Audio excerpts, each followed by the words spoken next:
भारत में संस्कृत युग से अगर हम देखें, भारत के प्रारंभिक युग से अगर हम देखें, तो जो हमारी पौराणिक रचनाएं हैं, औपनिषदिक वैदिक रचनाएं हैं, उनका इतिहास, सुदीर्घ इतिहास हमारे पास है।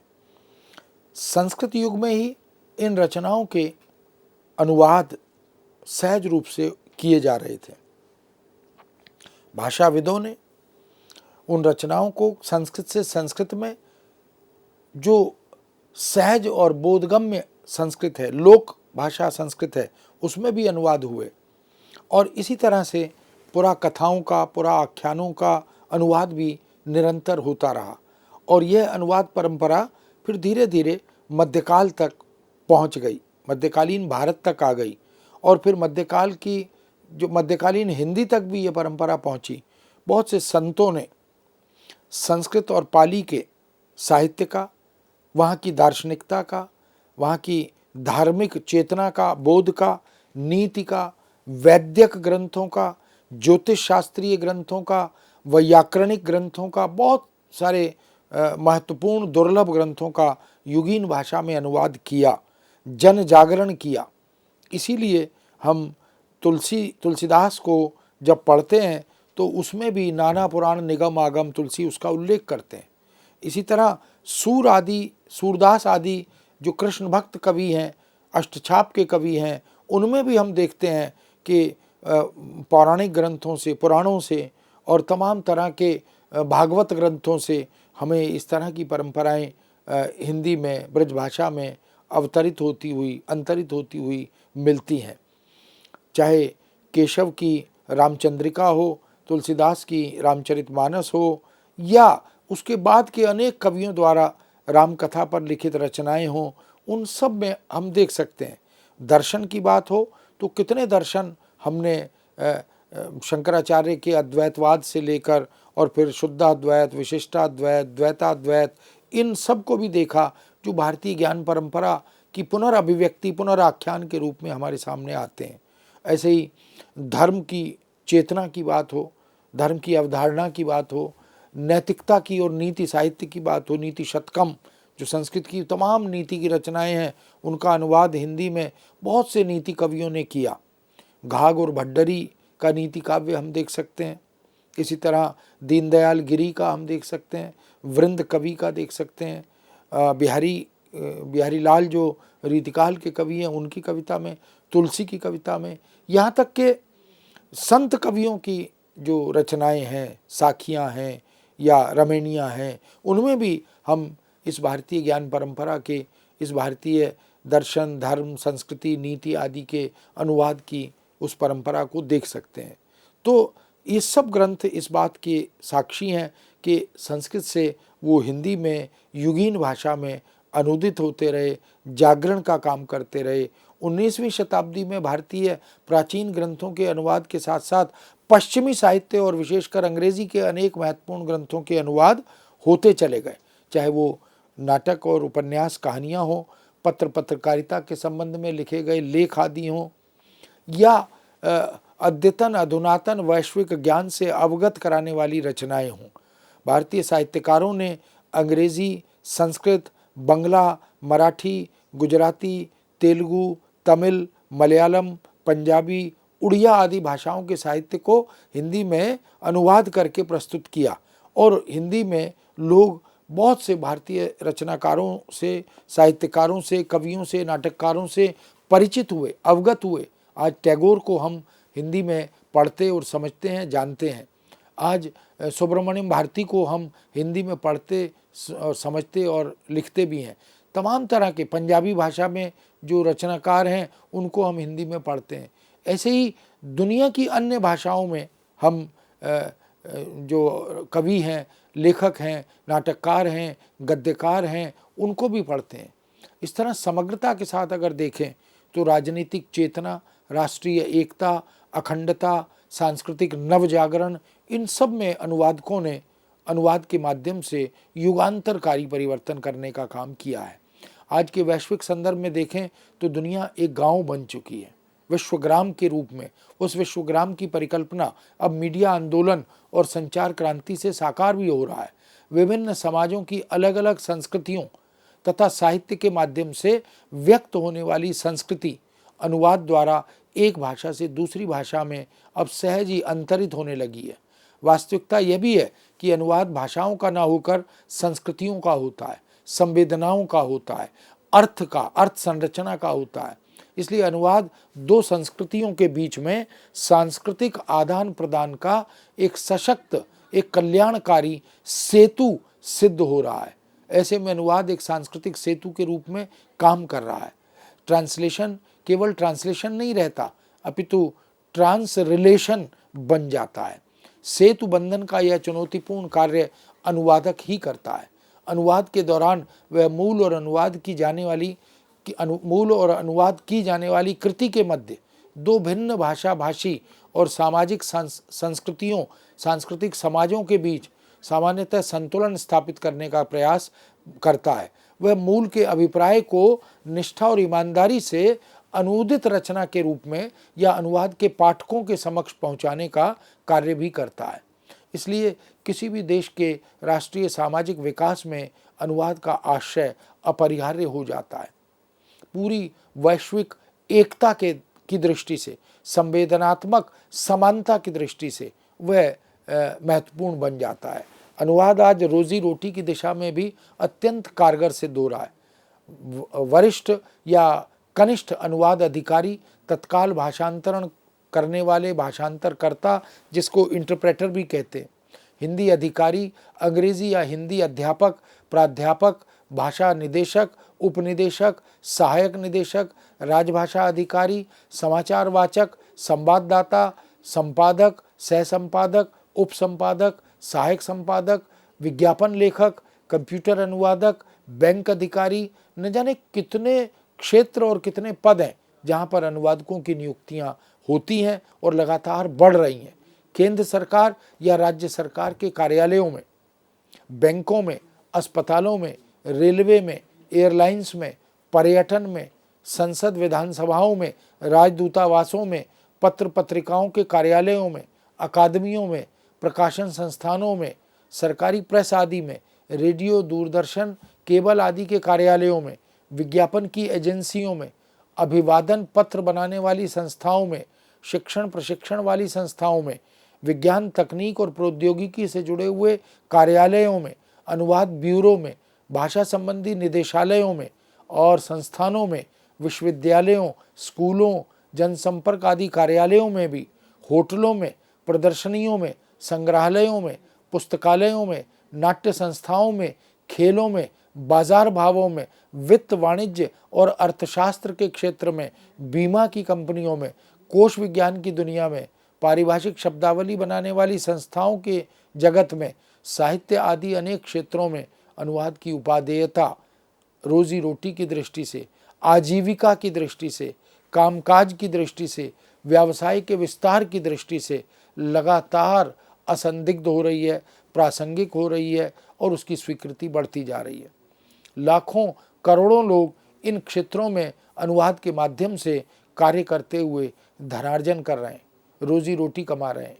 सिनेमा भी आज अनुवाद का बहुत बड़ा मंच बन गया। बहुत सी पिक्चरें अब अनेक भाषाओं में एक साथ अंतरित करके प्रदर्शित की जाती हैं।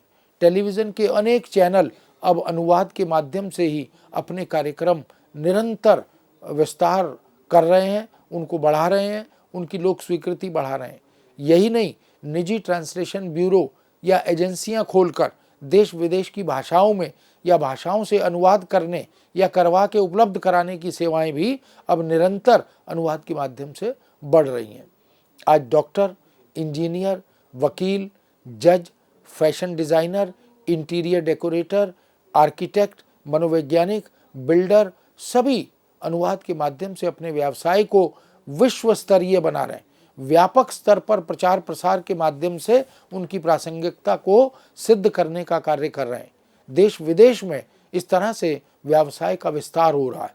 अब तो ऑनलाइन की दुनिया हमारे सामने दिखाई दे रही है। कोरोना काल के बाद से हम देख पा रहे हैं कि डॉक्टर से अगर परामर्श करना है, कंसल्टेंसी लेनी है, तो दुनिया के किसी देश में किसी कोने में बैठे हुए डॉक्टर से आप परामर्श ले सकते हैं। ऑनलाइन चिकित्सा की प्रक्रिया को आत्मसात कर सकते हैं, अपना सकते हैं। अब अनुवाद इस दृष्टि से एक सर्विस प्रोवाइडर अनुशासन बन गया है। आज देश विदेश में हो रही अधुनातन अद्यतन शोधों को, उनके निष्कर्षों को, मूल्यों को, राष्ट्र विशेष की धारणाओं अवधारणाओं को मानव समुदाय के लिए, जन समुदाय के लिए, जन हिताय, हम उनके सबके हित के लिए हितार्थ अनुवाद में ही हम उसकी संभावनाओं को देखने लगे हैं। वैचारिक आदान प्रदान, रीति रिवाज, खान पान, पहनावा, परंपराएं, शिक्षा दीक्षा, ज्ञान विज्ञान, भाषिक संकल्पनाएं, उनका विकास, काव्यशास्त्र, साहित्यिक अभिरुचि, उक्तियां, सूक्तियां, मुहावरे, लोकोक्तियां, व्याकरणिक तुलना, इन सब के क्षेत्रों में हम देख सकते हैं। और अनुवाद ने एक रचनात्मक भूमिका निभाई है। इसलिए विदेशी भाषाओं से बहुत से छंद हमारे यहाँ आ गए, बहुत सी शैलियाँ हमारे यहाँ आ गईं, बहुत सी विधाएं हमारे यहाँ आ गईं, हिंदी में, भारतीय भाषाओं में। सबका राष्ट्रीय उत्थान की दृष्टि से महत्वपूर्ण स्थान बनता चला गया। वास्तव में अनुवाद को पूरे विश्व के संवाद की एक भाषा कहा जा सकता है। पूरी दुनिया को अगर परस्पर संवाद करना है तो भाषा के बैरियर्स से आगे निकलकर, ऊपर उठकर एक बहुदिशागामी, एक बहुआयामी सांस्कृतिक सामाजिक संवाद सेतु के रूप में अनुवाद को स्वीकार किया जा रहा है। मानव को मानव के निकट लाकर संवाद स्थापित करने, मौन को तोड़ने की भाषा अगर कोई है, विश्व कुटुंबकम या वसुधैव कुटुंबकम की भावना को साकार करने की भाषा अगर कोई है, विधा कोई है, तो वह अनुवाद है।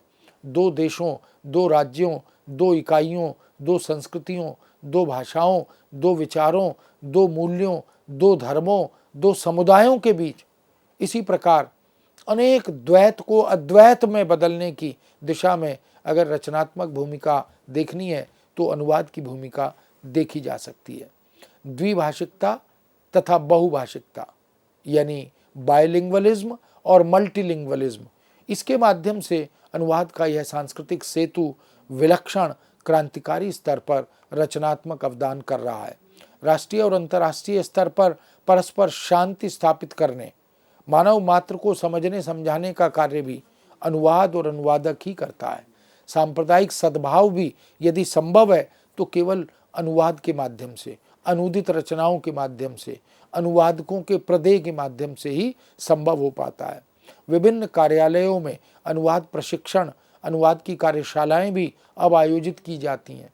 अनुवाद विषयक पुरस्कार तथा सम्मान भी दिन प्रतिदिन सरकारी गैर सरकारी संस्थाओं में अब बढ़ रहे हैं, उनकी स्वीकृति बढ़ रही है। अनुवादकों को अब प्रतिष्ठित महत्व दिया जाने लगा, सम्मान दिया जाने लगा है। अनुवादकों को तथा अनुदित रचनाओं को दिए जाने वाले पुरस्कारों की राशि भी अब लाखों में पहुंच गई है। अनेक सरकारी और गैर सरकारी संस्थाएं इन पुरस्कारों सम्मानों को प्रतिवर्ष विशाल आयोजन करके प्रदान भी करती हैं। अतः अनुवाद की प्रासंगिकता निस्संदेह दिन प्रतिदिन बढ़ रही है। आज अनुदित पुस्तकें पढ़ने का, अनुदित सामग्री से लाभान्वित होने का, अनुदित साहित्य के प्रकाशन और सम्मान का युग भी आ गया है। वह समय अब नहीं है जब अनुवाद और अनुवादक को दोयम दर्जे का कार्य माना जाता था या व्यक्ति माना जाता था। अब अनुवाद और अनुवादक अग्रिम पंक्ति में, शीर्षस्थ पंक्ति में बैठने के अधिकारी हो गए हैं। सरकारी और गैर सरकारी संस्थाएं अब अनुवादकों और अनुवाद कार्यों को प्रोत्साहित कर रही हैं, प्रकाशन के लिए अनुदान प्रदान कर रही हैं, अनुदित रचनाएं तैयार करने के लिए प्रेरित कर रही हैं। आज ज्ञान विज्ञान के साहित्य का, जीवनोपयोगी साहित्य का, तकनीकी और प्रौद्योगिकी जो सामग्री है, साहित्य है, उससे संबद्ध तमाम साहित्यिक रचनाओं का, वित्त वाणिज्य, बैंक, बीमा, अर्थशास्त्र आदि तमाम तरह के क्षेत्रों की रचनाओं का जो कभी असंभव माना जाता था, आज उनका भी अनुवाद हो रहा है। और उन अनुदित रचनाओं के माध्यम से न केवल अध्येता, विद्यार्थी, अपितु कार्य क्षेत्र में निमग्न लोग भी लाभान्वित हो रहे हैं, उपकृत हो रहे हैं। इसलिए चाणक्य का जो अर्थशास्त्र है अब वो पूरी दुनिया पढ़ रही है, समझ रही है। इसका मतलब है कि अनुवाद ने विश्व को बहुत बड़े स्तर पर लाभान्वित किया, उपकृत किया और अनुदित रचनाओं ने ज्ञान विज्ञान की दृष्टि से मार्ग प्रशस्त किया। विधि भी अब अनुवाद के माध्यम से हिंदी में अवतरित होने लगी है। बहुत से अनुशासन जो कभी अकल्पनीय थे, जैसे चिकित्सा के क्षेत्र में अनुवाद ने बहुत रचनात्मक उपलब्धियां हासिल कराई हैं। अब MBBS भी अनुवाद के माध्यम से, हिंदी माध्यम से संभव हो पाया है। इस पाठ्यक्रम की हम कभी कल्पना भी नहीं कर सकते थे, लेकिन आज वह हिंदी माध्यम से शिक्षण प्रशिक्षण उसका दिया जा रहा है।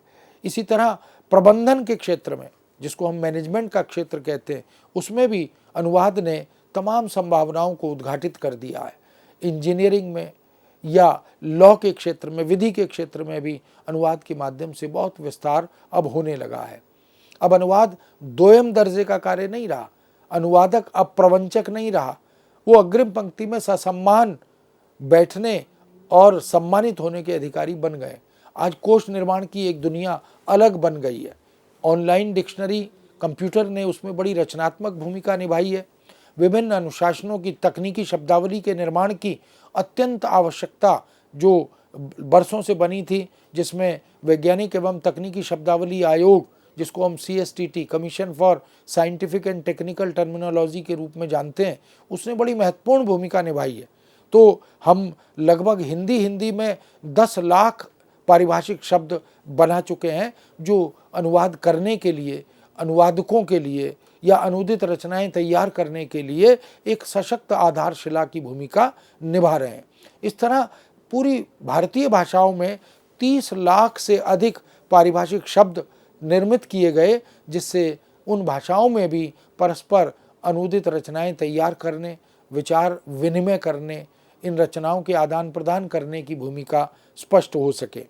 पूरे भारत में स्थापित विश्वविद्यालयों में, शिक्षा संस्थानों में हिंदी के माध्यम से अब पाठ्यक्रम पढ़ाए जाने की प्रबल आवश्यकता पर बल दिया जा रहा है।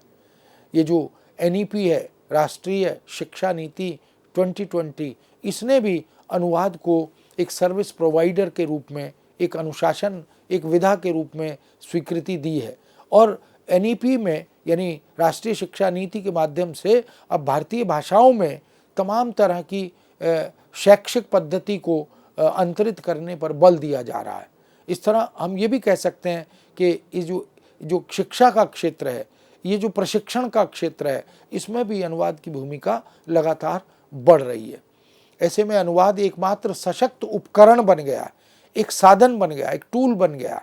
विभिन्न विषयों के अनुशासनों के विशेषज्ञ अब यह अनुभव करते हैं कि वे विषय के ज्ञाता तो हैं ही, और विषय उन्होंने जो विरासत में मिला है वो अंग्रेजी से ग्रहण किया है।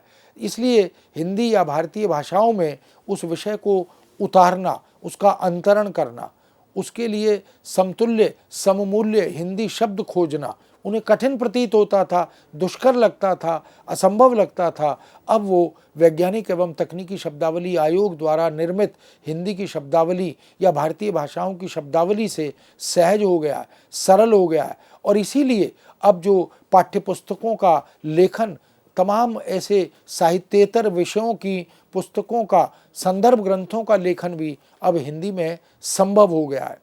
दूसरी तरफ उनकी लेखकों की यह इच्छा प्रबल रहती है, बार बार रहती है कि उनकी रचनाओं को दूसरी भाषाओं में अंतरित किया जाए, अनुवाद किया जाए, उसको प्रोत्साहित किया जाए। इसीलिए शोध सामग्री भी जो केवल अंग्रेजी के पाठकों तक सीमित थी, अब वो भारतीय भाषाओं के पाठकों तक पहुँचे, उनसे वो भी उपकृत हों। इस प्रक्रिया में वो अपनी आत्मविस्तार की परिकल्पना को साकार कर सकें।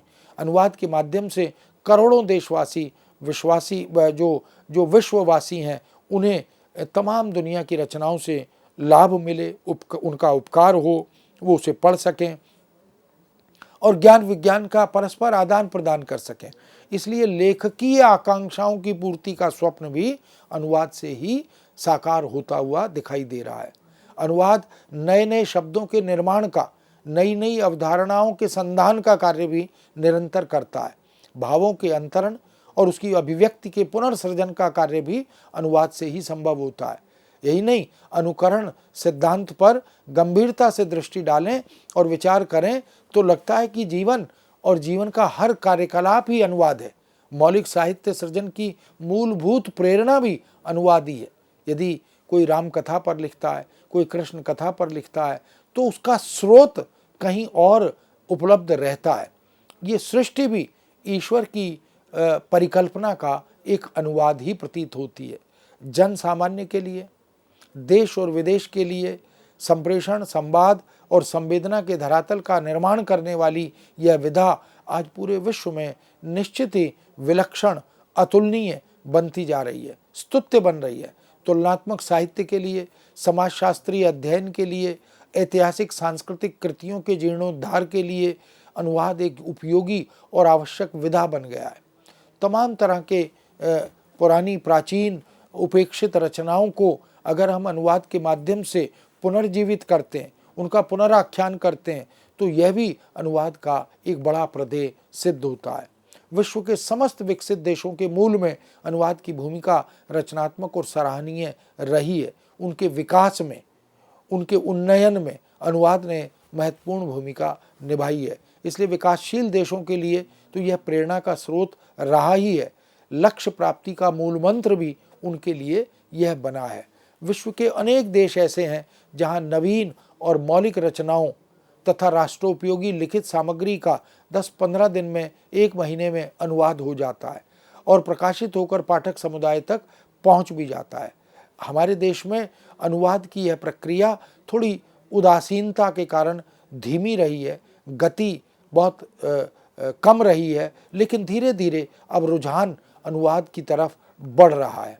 यहाँ कार्य भी व्यक्तिगत स्तर पर, संस्थागत स्तर पर, सरकारी या गैर सरकारी स्तर पर निरंतर अब चलने लगा है। विदेशों की तर्ज पर जैसे दुनिया में हुआ, वैसे अब हमारे देश में भी हमारी भारतीय समस्त भाषाओं में 8वीं अनुसूची में जो जिन 22 भाषाओं को शामिल किया गया संविधान की, उन सब में अब परस्पर अनुवाद की बात चल रही है। ये भी एक बड़ी उपलब्धि है कि केंद्रीय हिंदी निदेशालय ने 22 भाषाओं का कोष अब तैयार कर दिया है। इससे भी अनुवाद करने वाले जो अनुवादक हैं उन्हें बल मिलेगा, उनका मार्ग प्रशस्त होगा। इसलिए वहाँ भाषाओं के सम्मान में, अनुप्रयोग में भी अब हमारे अनुवादक समर्पित दिखाई देने लगे हैं।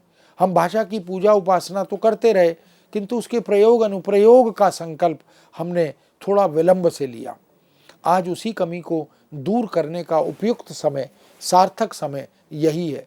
इसलिए जब भाषा के प्रयोग अनुप्रयोग के संबंध में जागृति आई तो अनुवाद ने हमारा मार्ग प्रशस्त किया। सरकारी, गैर सरकारी, संस्थागत स्तर पर या देश भर में अनुवाद के स्नातकोत्तर, डिप्लोमा पाठ्यक्रम, डिग्री, उपाधि आदि, शोध आदि की दृष्टि से जो कोर्स, जो पाठ्यक्रम चलाए गए, उसने भी जागृति पैदा की। अनुवाद डिप्लोमा से रोजगार मिलने लगे, अनुवाद में उपाधियों को प्रोत्साहित किया जाने लगा, MA, MPhil, PhD आदि में अनुवाद होने लगी। इसलिए विश्वविद्यालय अनुदान आयोग अब अनुवाद को विश्वविद्यालय स्तर पर निरंतर प्रोत्साहित कर रहा है।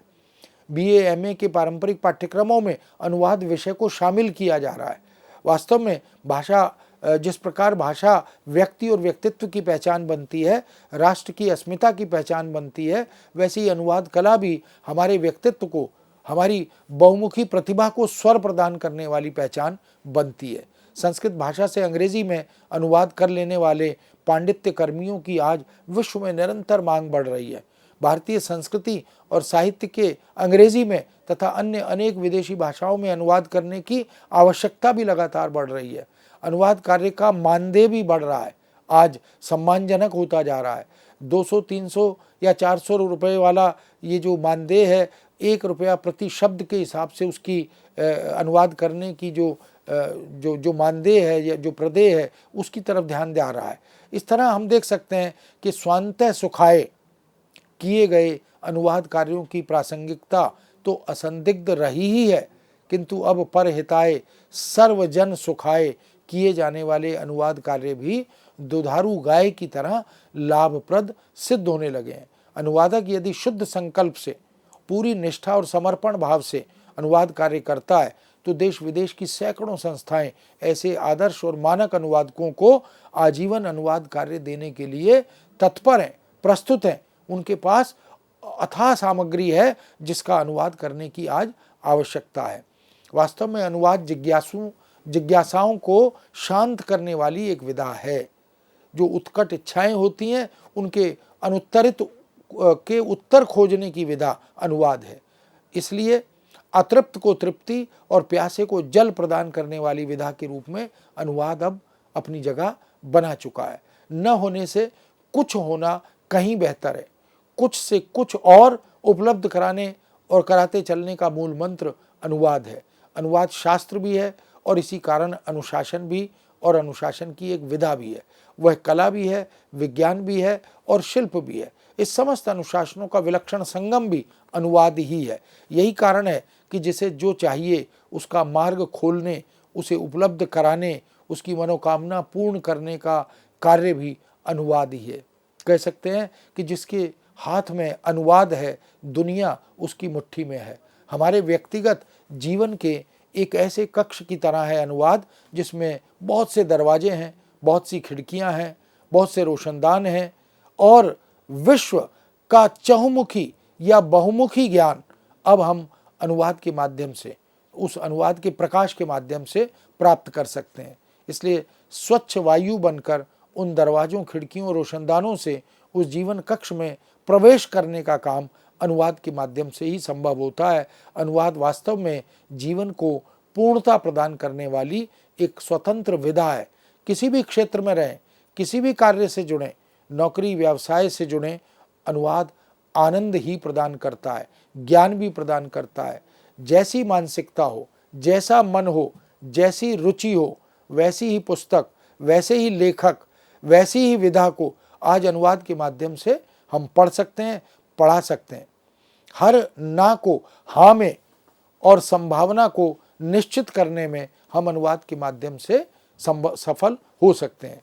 इसलिए मित्रों, अनुवाद वास्तव में जीवन के युद्ध को जीतने का मूल मंत्र है। आत्मविश्वास प्रदान करने वाला शुद्ध संकल्प है। अपने को अद्यतन और अधुनातन बनाने का यह स्वप्न है जो अनुवाद के माध्यम से पूरी निष्ठा और पूरे समर्पण से हासिल किया जा सकता है। भाषा, साहित्य, व्यवसाय, मूल्य, आचार विचार या कुछ भी हो, कुछ भी सीखने सिखाने का मन हो तो हम अनुवाद को एक जादुई, एक करिश्माई विधा के रूप में देखते हैं। आने वाले युगों में अनुवाद की प्रासंगिकता निरंतर बढ़ रही है, बढ़ेगी और मानव जाति के उद्धार और कल्याण में इसकी भूमिका निश्चित रूप से रचनात्मक सिद्ध होगी। मित्रों, इस विषय को यहाँ विराम देते हैं। पुनः नए विषय के साथ उपस्थित होंगे। आज्ञा दीजिए। नमस्कार।